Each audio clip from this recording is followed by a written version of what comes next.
Shri Venkateswara gold తాకట్టులో ఉన్న మీ బంగారాన్ని విడిపించి కొనబడును.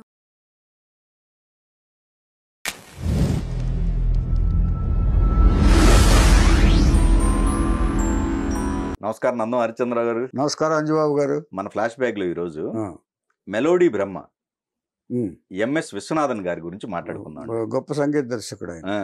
మనకంటే కూడా తమిళనాడులో ఎక్కువ పాపులర్ ఆయన. ఇచ్చేత ఆయన జీవితమే ఒక పెద్ద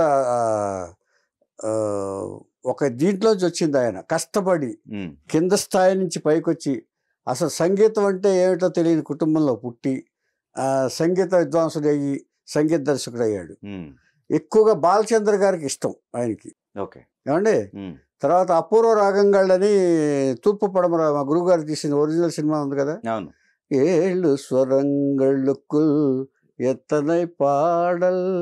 ఇక మన తెలుగులో మరో చరిత్ర ఏమండి, ఆకలి రాజ్యం. మరో చరిత్రలో ఏ తీగ పువ్వును ఏ కొమ్మ పువ్వును కలిసింది అని ఆ పాట ఒకటి. భలే భలే మగాడి పోయి బంగారు నా స్వామి రోయ్, అది అందులో పాట. ఏమండి, తర్వాత ఆకలి రాజ్యంలో సాపాటు ఎటు లేదు పాటైనా పాడు బ్రదర్, అది అదొకటి. తర్వాత సంగీతం మీద ఒక పాట ఉంది. ఒక మ్యూజిక్లో తర్వాత ఎన్ని పరిశోధనలు చేశాడు ఆయన అంటే సంగీతం కోసం ఎన్ని పాటలు పడ్డాడో ఇప్పుడు చెప్తాను. తర్వాత అపూర్వ రాగంగాళ్ళు తమిళ సాంగ్స్ వింటే, కానీ రమేష్ నాయుడు గారు ఫాలో అవ్వలేదు, కానీ ఆయన వేరే ట్యూన్స్ చేశారు. ఆయన కూడా మంచిదే పాటలు. అతిశయ రాగం ఆనంద రాగం, అది రమేష్ నాయుడు గారు శివరంజని అంటూ ఈయన చేశాడు. తమిళ్లో ఆయన అతిశయ రాగం అనే పాట చేశాడు. అది కూడా చాలా పాపులర్, సూపర్ హిట్. బాలచంద్ర గారికి ఇష్టమైన మ్యూజిక్ డైరెక్టర్ ఈయన. ఆయన దాదాపుగా చాలా సినిమాలకి ఈయనే బిగినింగ్ నుంచి ఆయన ఎన్ని సినిమాలు చేశారో దాదాపు అన్నిటికీ. తర్వాత ఈయన 1928లో కేరళలో ఒక గ్రామంలో మన్మంగత్ సుబ్రహ్మణ్యం నారాయణ అనే దంపతులకి పుట్టారండి.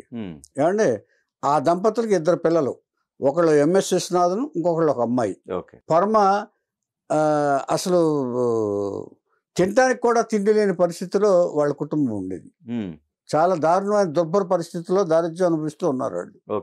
ఏమండి, ఆ పరిస్థితుల్లో మరి ఆ తండ్రి గారు ఏం చేయాడంటే, ఈ అమ్మాయి పుట్టిన 6 నెలలకి ఈయన చనిపోయాడు. ఆయన తండ్రి చనిపోయాడు. పాప పుట్టిన తర్వాత తండ్రి చనిపోయాడు. తండ్రి చనిపోయిన తర్వాత ఆ తండ్రి పోయిన ఇంకొక 6 నెలలకి ఆడపిల్ల చనిపోయింది. అయ్యో, అంటే వీళ్ళందరూ ఎందుకు చనిపోతారంటేనంటే, ముందు సరైన తిండి లేక, వాళ్ళు పెంచే ఇది లేక. కేరళలో అంటే అప్పట్లో ఈ ఫ్యామిలీస్ అన్ని కూడా కొంత చాలా కష్టపడితే తప్ప స్ట్రగుల్ పడే కుటుంబాలండి ఇవన్నీ అప్పట్లో. అంచేత ఈయన మరీ దారుణమైన పరిస్థితి అప్పట్లో. ఏమండి, అటువంటి పరిస్థితుల్లో తల్లి వచ్చేటప్పుడు విరక్తి వచ్చేసింది వీడికి. ఇక తల్లి ఏం చేయలేకపోయింది. ఇక ఆయన లేడు, పిల్ల చచ్చిపోయింది. ఇక ఈ నొక్కడిని ఈ కుర్రోడికి పాలు ఇవ్వటానికి కూడా సరైన ఇది లేదు వీడికి. అంచేత ఆవిడేమిది డిసైడ్ చేసుకుందంటే, వీడికి కూడా ఎందుకు అనవసరంగా నేను బతకటం ఎందుకు, ఈ కుర్రాడు బతకటం ఎందుకు అని మన ఇద్దరం కలిసి చచ్చిపోదాం అని చెప్పి కుర్రాడితో అనుకుని ఊరికే కుర్రాడితో మాట్లాడి కాలువ దగ్గరికి వెళ్ళిపోయింది. తీసుకుని చచ్చిపోదాం, తిండి పెట్టలేక, వాడిని ఫీడ్ చేయలేక. అంటే ఇందులో గమనించాల్సింది ఏంటంటే, ఫీడ్ చేయలేక, తను కష్టపడి ఇది చేయలేక, అంటే ఒక భర్త పోగానే ఒక ధైర్యం కోల్పోయింది. ఉన్నవాళ్ళు ఎవరు కూడా అంటే ఎవరికి చెప్పుకోలేదు. ఉన్నారు, తండ్రి ఉన్నాడు ఎక్కడో, చెప్పుకోలేకపోయింది. అందుకని ఇక ఎందుకు, ఇక మనం కూడా ఎందుకని చచ్చిపోదామని చెప్పేసి పిల్లోడిని తీసుకుని అక్కడికి వెళ్ళిపోయింది.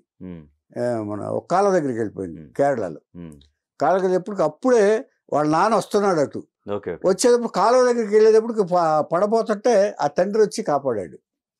మరి భగవంతుడు దీన్ని బట్టి భగవంతుడు లేలా అర్థం చేసుకోవచ్చు, అతనికి ఏదో ఇంకా ఉందన్నమాట, రాసిపెట్టింది. తల్లి నిర్ణయాన్ని కూడా కాదన్నారు. అప్పుడు వాళ్ళందరినీ బతిమాలి, కృష్ణన్ నాయర్ అతని పేరు. అతను ఆ పక్క ఊళ్ళో జైల్లో వార్డెన్గా పనిచేస్తాడు ఆయన. కృష్ణ నాయర్ గారు వార్డెన్గా పనిచేస్తాడు. వీళ్ళిద్దరిని తీసుకెళ్ళాడు. ఏంటమ్మా ఇది, నేనున్నాను, నాతో చెప్పాలి కదా, నీ అంత దరిద్రం అనుభవాల్సిన పనే ఉంది, నేనున్నాను కదా, నేను పోషిస్తానమ్మా రండి అని చెప్పి తీసుకెళ్ళాడు. తీసుకెళ్ళి ఆ కుర్రాడు కూడా తనతో తిప్పుకున్నాడు. ఆ జైల్లోనే తిప్పేవాడు, ఆ ఖైదీలందరూ ఉండేవాళ్ళు. ఆ తర్వాత ఆ వయసులో ఆ ఖైదీలతో నాటకం వేయిస్తే హరిశ్చంద్ర నాటకంలో లోహితాసురే ఇది కూడా వేయించేవాడు ఈయన. తర్వాత ఇట్లా ఉంటుండగా తనకు సంగీతం అంటే ఇష్టం, ఊరికే బాగా పాట హమ్మింగ్ చేస్తూ ఉండేవాడు చిన్నప్పుడే. అది భగవంతుడి వరం, అది ఎవరో పుట్టించింది కాదు. హమ్మింగ్ చేస్తూ ఉండేవాడు. హమ్మింగ్ చేస్తూ ఉంటే పాటలు అంటే చాలా విపరీతంగా చెవికోసుకునేవాడు. ఆ పాటలు వినటానికి సినిమా థియేటర్కి టికెట్లు డబ్బులు లేవు. అప్పుడు ఏం చేసేవాడు అంటే తినుబండారాలు అమ్ముతారు కదా థియేటర్లో, బిస్కెట్ ఇవి అమ్ముతూ ఉంటారు, స్వీట్లు. అవి వెళ్తూ ఉంటే అవి అమ్ముతూ సినిమా పాటలు వింటూ పాడుకునేవాడు థియేటర్లో. తినుబండారాలు అమ్ముతూ పాటలు వినేవాడు. పాటలు వినటానికి కోసమే ఈ వ్యాపారం చేశాడు, ఎవరికి తెలియకుండా. ఏమండి, ఇట్లా ఉంటుండగా ఈ దారిలో వెళ్తుంటే నీలకంఠ శాస్త్రి గారని ఒక సంగీత విద్వాంసుడు సంగీతం నేర్పుతూ ఉంటాడు అక్కడ ఆ ఊళ్ళో.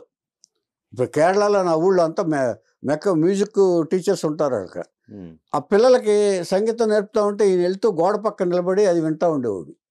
అది వింటూ ఉండి వినికిడితోటి దాన్ని తనలాగా ఇలా ఊగుతూ సంగీతం నేర్చుకునేవాడు. వాళ్ళు ఏం పాట పాడితే చెప్తారు కదా, సారీగామా అంటూ వాళ్ళు పిల్లలు చెప్తారు కదా, తను కూడా చెప్పేవాడు. ఇలా చేస్తుండగా ఒకసారి ఆయన అబ్జర్వ్ చేశాడు, తిలకంఠ భాగవతారు గారు అబ్జర్వ్ చేశాడు. ఎవరిని? ఈ కుర్రాడిని. వచ్చి అడిగాడు, ఏంట్రా రోజు వస్తున్నావు, ఏంటి నువ్వు? ఏం లేదండి, నాకు సంగీతం అంటే ఇష్టం అండి చాలా, నాకు నేర్చుకోవాలంటే, కానీ నేను నేర్చుకోవడానికి నా దగ్గర ఇది లేదండి, అంచేత మేము చాలా పేదవాళ్ళం అండి అని చెప్పాడు. అయ్యో, సంగీతం నేర్చుకోవడానికి ఇది ఎందుకురా, నాతో చెప్పొచ్చు కదా, నువ్వు రా కూర్చో అని చెప్పేసి ఆయన కూర్చోబెట్టి పిల్లలతో కూర్చోబెట్టి సంగీతం నేర్పాడు. దాదాపుగా 3 సంవత్సరాలు నేర్పాడు. అప్పుడు ఇతనికి 9 ఏళ్ల వయసులోనో ఇది జరిగింది. ఇతనికి 9 ఏళ్ల వయసులో. ఏమండి, జరిగినప్పుడు అప్పుడు బాగా నేర్చుకున్నాడు. బాగా నేర్చుకుని పిల్లలందరికంటే కూడా విద్వాంసుడిలాగా కనిపించాడు ఈయనకి. వెంటనే 12 ఏళ్ల వయసులో 12-13 ఏళ్ల వయసులో ఈయన చేత ఒక కాన్సర్ట్ ఇప్పించాడు ఆయన. తను నేర్పిన అన్ని కృతులు ఇవి ఉంటాయి కదా, ఆ సంగీత ప్రోగ్రాం ఇప్పించాడు. ప్రోగ్రాం ఇప్పించిన తర్వాత అది చాలా అప్రిషియేషన్ వచ్చింది దీనికి. ఎవరికి? మన ఎంఎస్ విశ్వనాథన్ గారికి. ఏది 13 ఏళ్ల వయసులో. అంత ఫాస్ట్గా నేర్చుకున్నాడు ఈ సంగీతాన్ని. ఇక దాన్ని వదిలిపెట్టలే. ఇంకా ఇది బాగా ప్రయత్నించాలని చెప్పి మెడ్రాస్కు బయలుదేరాడు. ఇక తను ఇండిపెండెంట్గా ఈ సంగీతం ఎలాగైనా నేను ఇచ్చేవాళ్ళకి నేర్చుకోవాలి, ఇంకా ఇంకా డెవలప్ కావాలని చెప్పేసి దీంతో ఆ కాన్సర్ట్ అయిన తర్వాత వచ్చి మెడ్రాస్లో వచ్చి జూపిటర్ పిక్చర్స్ అనే దాంట్లో వాళ్ళు సినిమాలు తీస్తూ ఉంటారు. జూపిటర్ పిక్చర్స్ అంటే మన తెలుగులో మర్మయోగాన్ని కూడా తీసినట్టున్నారు వాళ్ళు, జూపిటర్ పిక్చర్స్ వాళ్ళు. ఏమండి, అక్కడ మ్యూజిక్ డైరెక్షన్ ఉంటే ఆయన దగ్గర చేస్తే బాగుంటుందని ఎవరో సలహా ఇచ్చారు కేరళలోనే. నువ్వు ఇక్కడ ఉంటే, కేరళలో ఉంటే ఏం ప్రయోజనం, కన్సర్ట్ కాదు, అక్కడికి వెళ్తే సినిమా పాటలు పాడుకోవచ్చు అని ఎవరు సలహా ఇస్తే బయలుదేరి వచ్చి ఆఫీస్ బాయ్గా చేరాడు. ముందు ఆఫీస్ బాయ్ చేరితే వాళ్ళకి కాఫీలు గీఫీలు అందించేటప్పుడు మ్యూజిక్ డైరెక్టర్ సిట్టింగ్స్ ఉన్నప్పుడు ఇచ్చేసేస్తారు కదా, అలాగా చేరాడు. అక్కడ చేరిన తర్వాత అక్కడ అవకాశం దొరకల. అప్పుడు ఎవరో సలహా ఇచ్చారు, ఇలాగ నీ పాటలు రావాలంటే ముందు రికార్డులు అవ్వాలంటే కేవి మహాదేవన్ గారు హెచ్ఎంఈలో ఆయన జాబ్ చేస్తున్నారు. ఇదివరకు కూడా చెప్పుకున్నాం మనం ఇంకొకళ్ళ గురించి. ఆ కేవి మహాదేవన్ గారి దగ్గరికి వెళ్ళు, ఆయన ఏదన్నా హెల్ప్ చేస్తారు నీకు అని చెప్పి అక్కడ పంపించారు. ఆ పంపిస్తే కేవి మహాదేవన్ గారు పాడించుకున్న తర్వాత ఆయన బాగా పాడుతున్నాడు, పనికొస్తాడు అని ఒక డెసిషన్కి వచ్చాడు. ఇప్పుడు నేను హెచ్ఎంలో ఉన్నాను కాబట్టి నువ్వు సినిమాల్లో పని చేయాలంటే, నువ్వు పాట కూడా కావాలంటే, మ్యూజిక్ ఇంకా నేర్చుకోవాలంటే నా దగ్గర కరెక్ట్ కాదు, నేను రికార్డింగ్ దీంట్లో ఉన్నాను కాబట్టి నువ్వు సెంట్రల్ స్టూడియోలో సిఆర్ సుబ్రహ్మణ్యం గారు ఉన్నారు, ఆయన దగ్గరికి వెళ్ళి. సిఆర్ సుబ్రహ్మణ్యం గారు అంటే Devdas music director, busy music director ఆయన. దేవదాస్ మ్యూజిక్ డైరెక్టర్ ఆయనే. ఏమండి, ఆయన దగ్గర పంపించాడు. ఆయన దగ్గర పంపించిన తర్వాత ఇక్కడ ఈ లోపల ఏం చేశారంటే సుబ్రహ్మణ్యం గారి దగ్గర పంపించారు. సుబ్రహ్మణ్యం గారు పంపించిన తర్వాత ఆయన దగ్గర చేరుతా ఉన్నాడు. చేరుతా ఉన్న తర్వాత అక్కడి నుంచి చాలా సినిమాలు చేస్తున్నారు.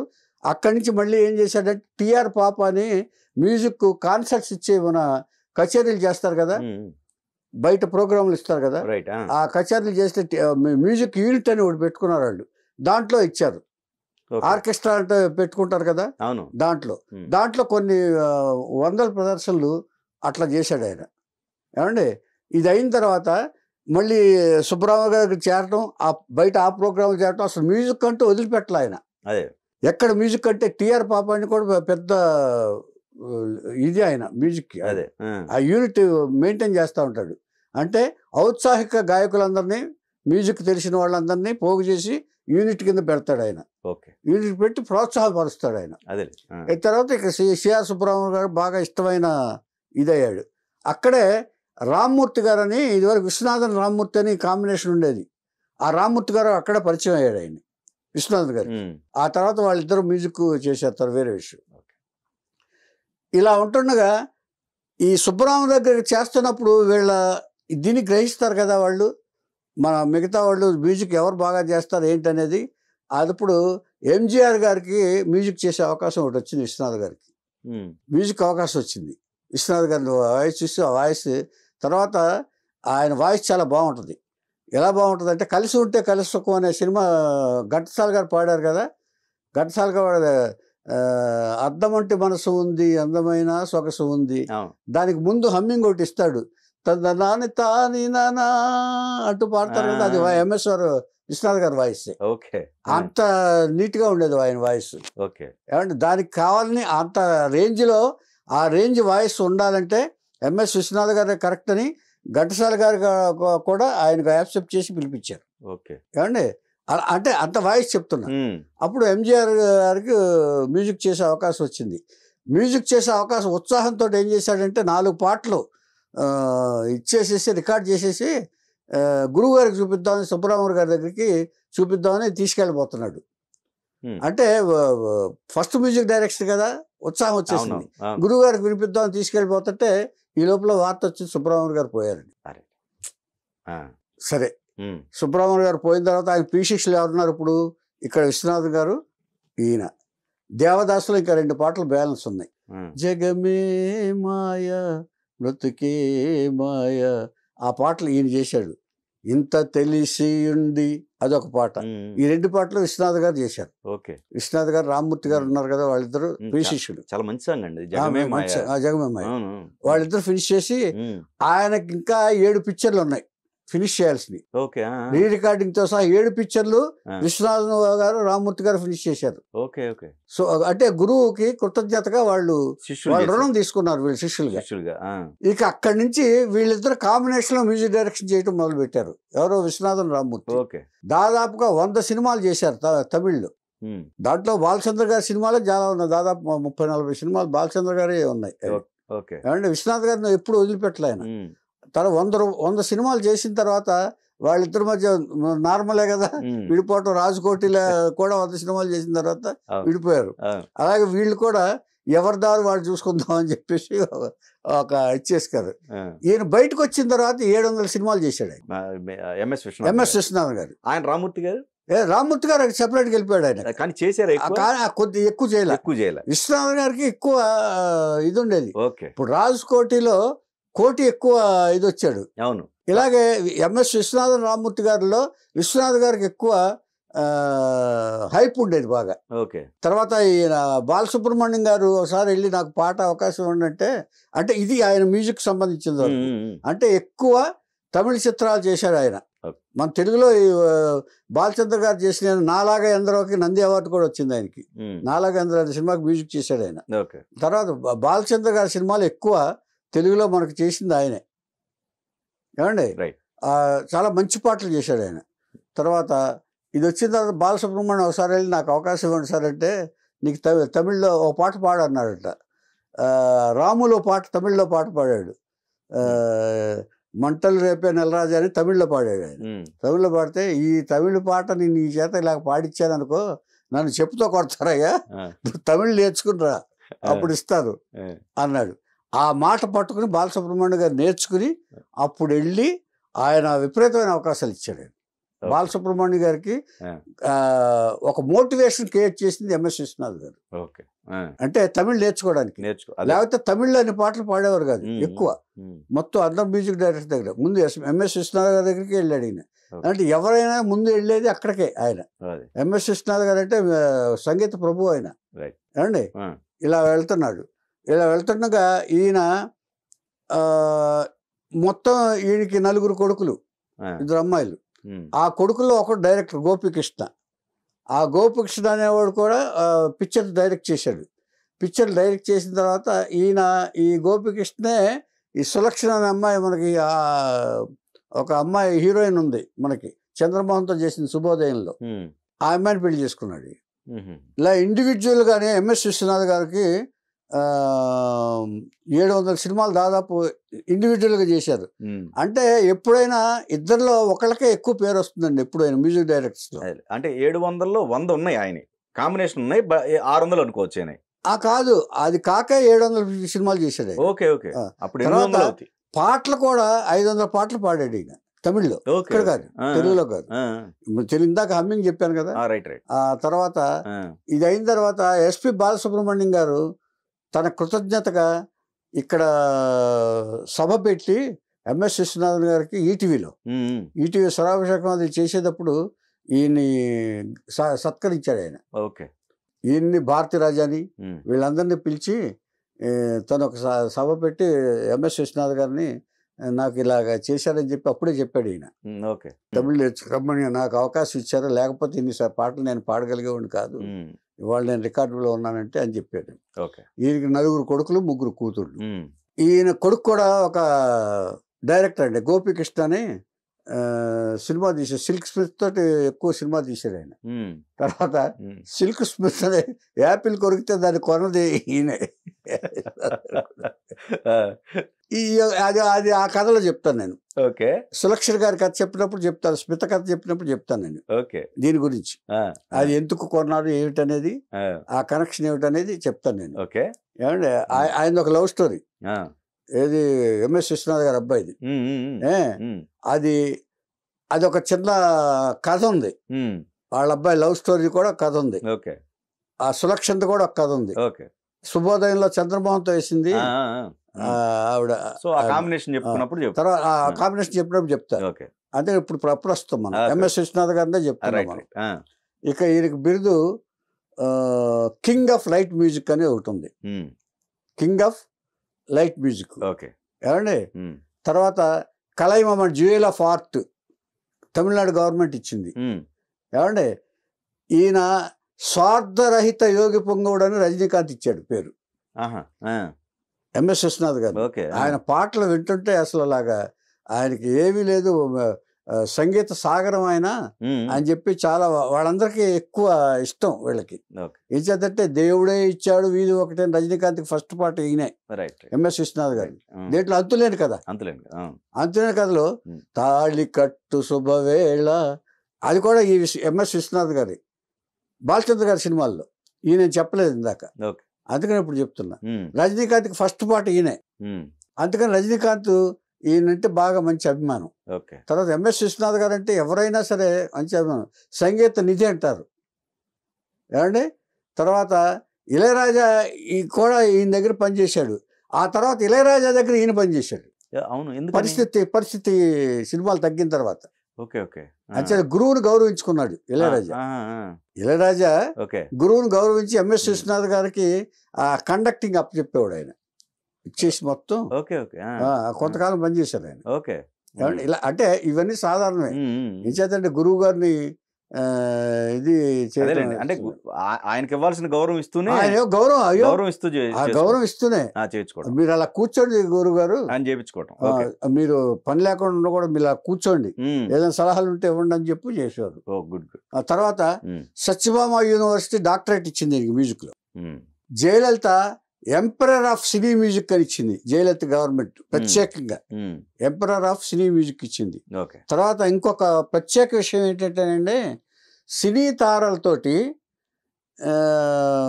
కచేరీ ప్రోగ్రామ్ ఇస్తారు కదండి ఈవెంట్స్కి, సినీ తారలతోటి.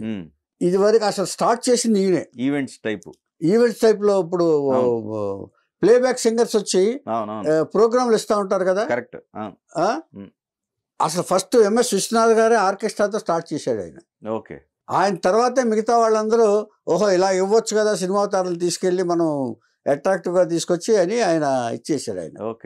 పరమాచార్య అనే ఒక గురువు ఈయనకి స్కాలర్ ఇన్ మ్యూజిక్ అని బిరుదు ఇచ్చాడు ఆయన. ఏమండి తర్వాత ఇన్ని చేసిన ఈయన భార్య 2012లోనే ఎప్పుడో పోయారు ఆవిడ. ఆ తర్వాత ఆయన 3 ఏళ్లకి ఊపిరితిత్తుల వ్యాధితో ఎంఎస్ విశ్వనాథన్ గారు ఆయన మరణించారు. చాలా సగం అయిపోయి మొత్తం ఊపిరితిత్తుల్లో అతను ఇలా ఉండే ఆయన ఇలా అయిపోయారు ఆయన.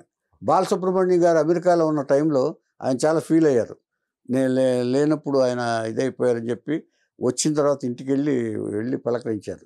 2015లో ఊపిరితిత్తుల వ్యాధిలో ఆయన మరణించారు. సో ఒక సంగీత నిధి, సంగీత విద్వాంసుడు, ఒక అందరి చేత చాలా గొప్ప పేరు సంపాదించుకుని గౌరవింపబడ్డ వ్యక్తి ఎంఎస్ విశ్వనాథ్ గారిని ఎవరో సంగీత ప్రపంచం ఎవరో మర్చిపోలేరు. ఇక్కడ లైఫ్లో చూడండి, ఒకవేళ నిజంగా అక్కడ ఆ టైంకి వాళ్ళ ఫాదర్ లేకపోతే అక్కడ చనిపోయి ఎవరికి అంటే రాసి పెట్టి ఉంటుంది అంటారు చూసారు. కరెక్ట్. ప్రతి మెతుకు మీద రాసి పెట్టి ఉంటుంది వాళ్ళు తినే వాళ్ళకి సంబంధించి. అదొకటేనండి, అదొకటేంటంటే సంగీతాన్ని భగవంతుడు గౌరవించాడు. అవును, అదే ఇప్పుడు ఒక సంగీత విద్వాంసుడిని ఇలా పోనవకూడదు అని చెప్పి భగవంతుడు ఆ టైంకి వాళ్ళ తాతను తీసుకొచ్చాడు. ఈయనకి రాసి పెట్టి ఉంది, అది రాసి పెట్టింది అంతే. ఫస్ట్ డిజైన్ అంటారు, ప్రతి ఒక్కరిది డిజైన్, మనం చేసుకునేది కాదు, అంతే. అంటే ఆ గబుక్కును పేక పిసికేస్తుంటే ఏమయ్యేది తల్లి, ఆవిడ ఇంకొక విషం పెట్టుంటే ఇంకో ఏమై ఉండేది. కరెక్ట్. అది జరగకుండా కాలంలో తను కూడా చనిపోదాం ఉంది కాబట్టి. అవునవును, కొడుకునే చంపాలనుకుంటే వేరే ఉండేది. కరెక్ట్. కానీ తను కూడా చనిపోవాలనుకుంది కాబట్టి కొడుకుని తీసుకుని కాలువ దగ్గరికి వెళ్ళింది. ఆ టైంకి ఆయన రావటం, ఆ టైంకి ఆయన వచ్చాడు, ఆయన వచ్చాడు. ఎవరు గబుక్కుని ఇంట్లో వెళ్ళేటప్పుడు గబుక్కుని వెతుక్కుంటూ వచ్చాడు ఆయన. ఇప్పుడే వెళ్ళారంటే వచ్చి అప్పుడు వాళ్ళందరూ వెనక్కి తీసుకెళ్ళి ఏంటమ్మా ఇది, భర్త పోతే మాత్రం పిల్లాడిని అలా చంటి పిల్లని తీసుకుని నువ్వు కూడా చచ్చిపోతావు, నువ్వు నేనున్నాను కదా, మేమందరం లేవని చెప్పేసి తీసుకెళ్ళి ఆయన పోషించాడు మొత్తం. చూడండి, అదే ఇప్పుడు 700-800 సాంగ్స్ ఈ రోజున మనకు ఉన్నాయంటే కారణం అయ్యయ్యో అది ఎంఎస్ విశ్వనాథ్ గారిది అసలు మహా సముద్రం. అవును, నాకంటే కూడా బాలసుబ్రహ్మణ్యం గారు ఎక్కువ బాగా పొగుడతారు ఆయన, బాగా గౌరవిస్తారు ఆయన. బాలసుబ్రహ్మణ్యం గారు అందరం గౌరవిస్తాం. అది చెప్తున్నా, ఆయన హైదరాబాద్ తీసుకొచ్చి గౌరవించారు ఆయన్ని. అది అదేండి ఎంఎస్ విశ్వనాథ్ గారి చరిత్ర. అంచేత ఇట్లాంటి వాళ్ళది ఏంటంటే, అంటే దీనివల్ల ఇంకోటి కూడా ఉంది. అంటే ఎవరిలో ఏ విద్య ఉంటుందో, ఏ విజ్ఞానం దాగి ఉంటుందో చెప్పలేము. అంచేత చావు అనేది పరిష్కారం కాదు. అదొకటి. ఫస్ట్ గురువు ఎవరైతే ఒక అతను ఆయన నీలకంఠ అవుతారు కదా, కూర్చోబెట్టి 3 సంవత్సరాలు ఏం ఆశించకుండా గొప్ప. అంటే అప్పట్లో ఇలాగే ఉండే సార్ ఆలోచనలు.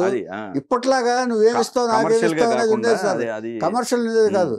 అంచేత విద్య నేర్పడం అంటే స్వార్థరహితంగా ఉండాలి అనేది అప్పట్లో ఉండేదండి.